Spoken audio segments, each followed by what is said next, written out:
الله مرګ خو به موږ ته اسې راځي چې کله راته مرګ راځي زموږ د ټولو په ژبه باندې دا کلمه جاری کړي چې لا اله الا الله لا اله الا الله لا اله الا الله محمد رسول الله صلی الله علیه وسلم.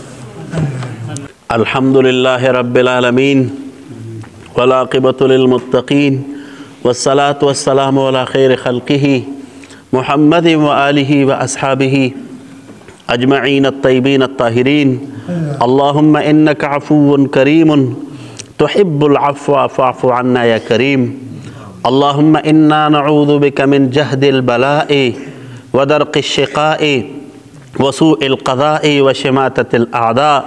مولا کریم زمونږ د ټولو په دې مجلس کې چې کومه ناسته مونږ وکړه الله تعالی زمونږ د ټولو دا ناسته قبوله کړه. مونږ ټولو ته د قرآن مجید صحیح فهم او پوهه را نصیب کړه. الله د قرآن عظیم الشان په ترجمه په تفسیر کې په الفاظو کې په معانیو کې زمونږ نه څه قسم له کمۍ کوتاهي غلطي راغلي مونږ ټولو ته د هغې معافي وکړه. الله زمونږ د ټولو نه رضا شه. الله دا کم عبادات چې کوو کم ستړي کوو کم ذکر اذکار کوو الله تعالی دا لغون تک اعمال زمونږ د مغفرت او د بخښنې او بانه وګرځو. الله مونږ ته په خپل رضا را نصیب کا. الله تعالی زمونږ د ټولو د دواړو جهانو حیا پردې وساته. الله د ژوند په هره مرحله کې ته زمونږ حامی او ناصر شه. د فسادونو د آفتونو د ناګهاني مرګونو نه الله زمونږ حفاظت وکړه. الله مونږ ته په خپلو ګناهونو د توبې د جړا د استغفار او د ندامت توفیق را نصیب کا. زمونږ پړونو کې تواضع عاجزي انکساري پیدا کا. د دنیا او د آخرت د ذلت نه رسوایۍ نه غم فکر ناکاره زندګۍ نه الله زمونږ د ټولو حفاظت وکړه. د تاڼو تحصیلونو اسپتالونو اکسیډنټونو نه د مخلوق د شر او د مخلوق د ظلم نه الله زمونږ د ټولو حفاظت وکړه. الله د سختو امتحاناتو د مصیبتونو د حادثو د اکسیډنټونو نه الله مونږ ټول وساته. الله تعالی مونږ ټولو ته خپل خصوصي رحمتونه متوجه کا. الله څومره بیماران دي تمام ته شفای کامله عاجله مستمره نصیب کا. بے اولاد ته نیک صالح اولاد ورکا. د ضرورتمند ضرورتونه د غیب نه برابر کا. بے کورو ته بهترین فراح کورونه ورکا. الله د مسلمانانو په کورونو کې اتفاق او اتحاد پیدا کا. دشمنی تربګنی بعضونه عداوتونه کینی دا ولا په محبتونو په دوستو باندې بدل کا. الله مونږ ټولو ته خیر را نصیب کا. الله تعالی څومره مسلمانان په سفرونو کې دي تمام مسافر حفاظت وکا.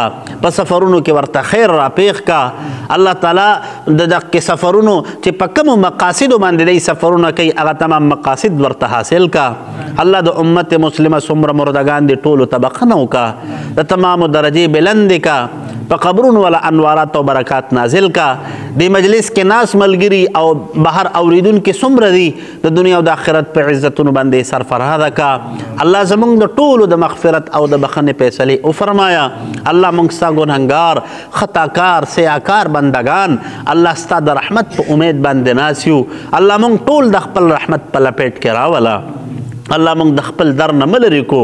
الله زمونږ خو ستاسو د ذات نه علاوه بل څوک هم نشته. الله ستاسو د در نه علاوه زمونږ بل هېڅ در نشته.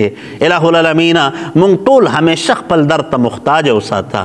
د مخلوق ته محتاجۍ نه زمونږ حفاظت وکړه. الله تعالی د حاضرین د انبیاو د شهداو د صدیقینو د صالحینو سره په جنت کې ملګري کا.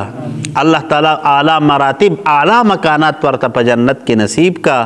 الله تعالی د علماو د صلحاو د اتقیاو او د نیکانو خلقو د لمن د هغې پسې د تلو توفیق مونږ ټولو ته را نصیب کا. الله د فاسقانو د فاجرانو د بدانو خلقو نه الله زموږ حفاظت وکړه. الله تعالی مونږ ته چې چا د دعاګانو دپاره ویلي دي ای زمونږ د ملګرو ته د دعا دپاره ویلي دي الله د تمامو جایز دعاګانې قبولې کا. د تمامو جایز تمناګانې پوره کا. جایز ضرورتونه ولا د خپل غیب خزانو نه برابر کا. الله مرګ خو به موږ ته اسې راځي چې کله راته مرګ راځي زموږ د ټولو په ژبه باندې دا کلمه جاري کړي چې لا اله الا الله لا اله الا الله لا इलाहा इल्लल्लाहु मुहम्मदुर रसूलुल्लाह सल्लल्लाहु अलैहि वसल्लम।